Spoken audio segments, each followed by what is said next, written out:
मोहम्मद बिन Salman Saudi अरब का वो शहजादा है जिसे सऊदी अरब की तारीख का सबसे ज्यादा अय्याश और पूरे अरब मुल्क का सबसे बड़ा बादशाह कहा जाए तो गलत नहीं होगा, क्योंकि मोहम्मद बिन सलमान ये वही शख्स है जिसने मुकम्मल तौर पर सऊदी अरब में यूरोपियन निज़ाम कायम करने की कोशिश की है। जैसा कि मोहम्मद बिन सलमान की तरफ से सऊदी अरब के अंदर कसीनो खोले गए और इसके साथ साथ सिनेमा खोलने का भी ऐलान किया गया। दोस्तों, यहीं तक नहीं बल्कि इनकी तरफ से डांस पार्टी और हिजाब को उतारने का भी हुक्म दिया गया। महरम की मौजूदगी में उम्रा और हज की शर्त भी खत्म कर दी गई। दोस्तों, बात अभी यहीं पर खत्म नहीं होती, बल्कि इसके फौरन बाद ही दुनिया का सबसे बड़ा मॉडर्न सिटी बनाने का ऐलान हुआ। इसकी तफसीलात जब सबके सामने खुलकर आई तो हैरत से उंगली दांतों के बीच में आ गई। दोस्तों, सऊदी अरब के अंदर एक ऐसा शहर आबाद किया जा रहा है जहां पर किसी भी मजहब के लोगों का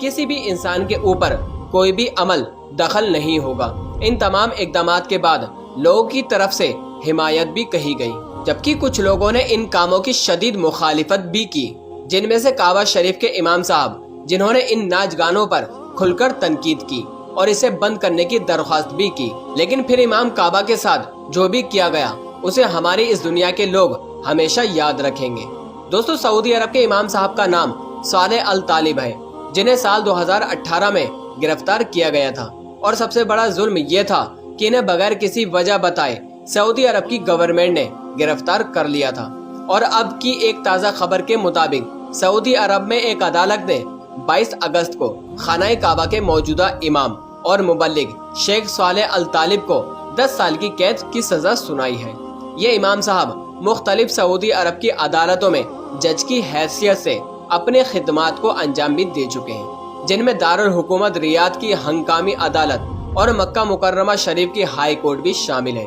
जहां उन्होंने गिरफ्तारी से काफी वक्त पहले तक काम किया था। उनकी गिरफ्तारी के बाद और सऊदी अरब के लोग इनकी सजा को उन खुतबे से जोड़कर देख रहे हैं जो उन्होंने बुराई को खत्म करने के बारे में दिया था,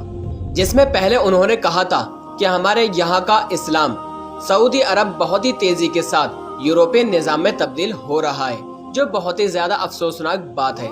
इनका इस बात पर यह कहना था कि सऊदी अरब में जगह जगह पर कसीनो खोले जा रहे हैं, जहां जुए और डांस पार्टी का काम किया जा रहा है, जो सरासर इस्लाम के मुखालिफ काम है। इसके अलावा भी उन्होंने इस बात को कहा कि यहाँ पर एक ऐसा भी शहर तामीर किया जा रहा है जिसमें इस्लाम का कोई भी अमल दखल नहीं है और जिसकी मैं सख्ती से मजम्मत करता हूँ, और जल्द अज जल्द इस शहर को बंद कर देना चाहिए ताकि हम लोग बिद्दतों से बच सकें। इस बयान के बाद उनके खिलाफ अदालतों में केस कर दिया गया, यानी खानाए काबा के इमाम के खिलाफ केस दर्ज करवा दिया गया और कहा गया कि उन्होंने हुकूमती कामों में अमल दखल करने की अंदाजी देने की कोशिश की है, जिसे हम कभी भी बर्दाश्त नहीं कर सकते। इस केस को 1-2 दिन ही गुजरे थे कि इनके घर पर छापा मारकर उनको गिरफ्तार कर लिया गया और फिर इनका ये केस 4 साल तक सऊदी अरब की अदालत में चलता रहा, जिसके बाद उनको अभी कुछ दिन पहले ही 10 सालों की सजा सुना दी गई। यकीनन ये एक अफसोसनाक बात है, क्योंकि उन्होंने जो भी बातें कही वो हकीकत का ही हिस्सा दी, जिन्हें इन बातों को कभी भी झुटलाया नहीं जा सकता।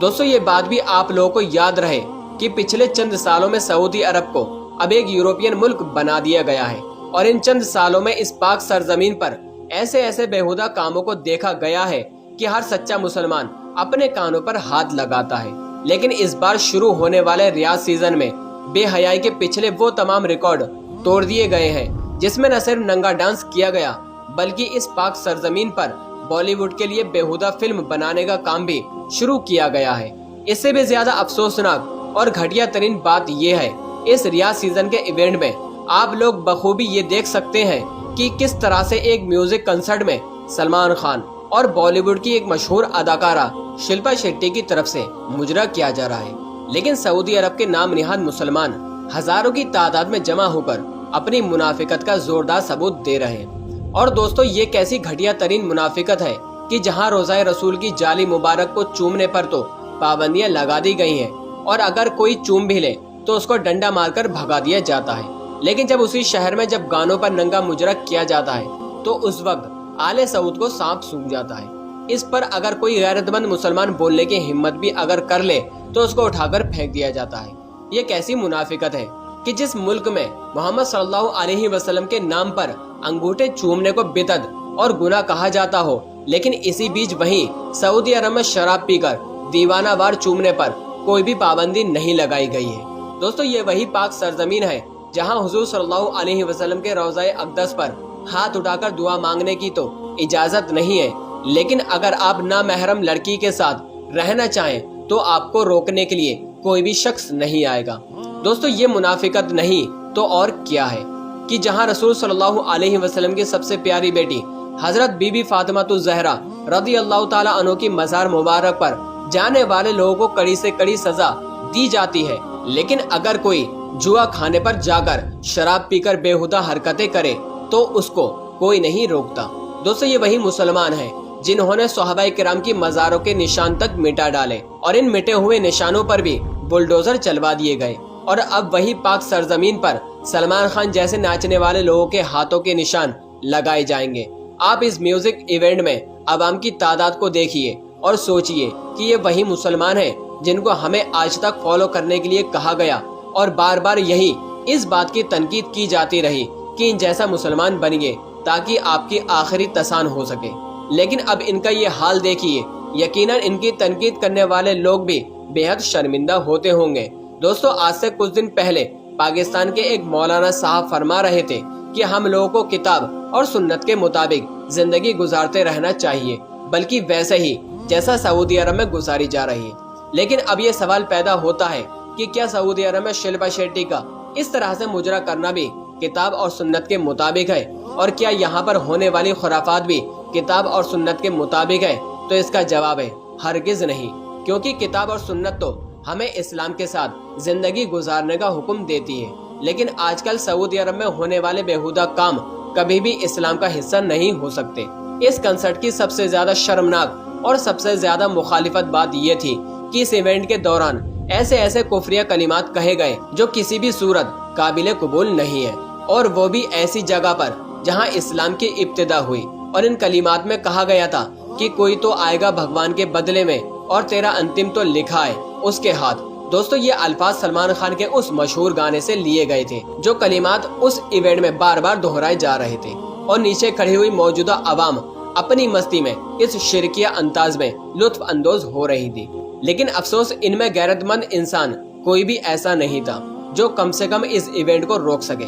اگر شہزادہ محمد بن سلمان کی بات کریں تو جنوری 2015 میں بادشاہ عبداللہ کی وفات کے بعد شاہ سلمان سعودی عرب کے حکمران بنے تو انہوں نے سب سے پہلے اپنے بیٹے کو وزیر رفاع بنایا، اور بہت ہی جلد وائس ولی عہدے کے درجے پر جا کر بیٹھا دیا گیا۔ محمد بن سلمان نے سب سے پہلے اپنے کزن کو ولی عہدے کے پد سے ہٹایا اور وہ خود ولی عہدے کے پد پر جا کر بیٹھ گئے، اور یوں ہی وہ ایسے ہی دوسری سعودی عرب کی سب سے بڑی ہستی بن کر سب کے سامنے آئے۔ دوستو، شروع میں تو لوگ ان کے بارے میں بہت ہی کم جانتے تھے، لیکن پچھلے 3 سالوں سے اپنے انقلابی اقدامات اور اپنے خیالات کی وجہ سے وہ عالمی طور پر نمایاں ہو چکے ہیں۔ دوستو، مخالفین کی نظروں میں محمد بن سلمان ایک لالچی اور بے صبر انسان ہو چکے ہیں، لیکن اسی بیچ ان کے حمایتی ان کو ایک ایسا محب الوطن لیڈر قرار دیتے ہیں جو سعودی عرب کو اپنے فکر و عمل سے ایک خوشحال اور ایک جدید ملک میں تبدیل کر سکتا ہے۔ جب انہوں نے اپنے کزن کو ہٹا کر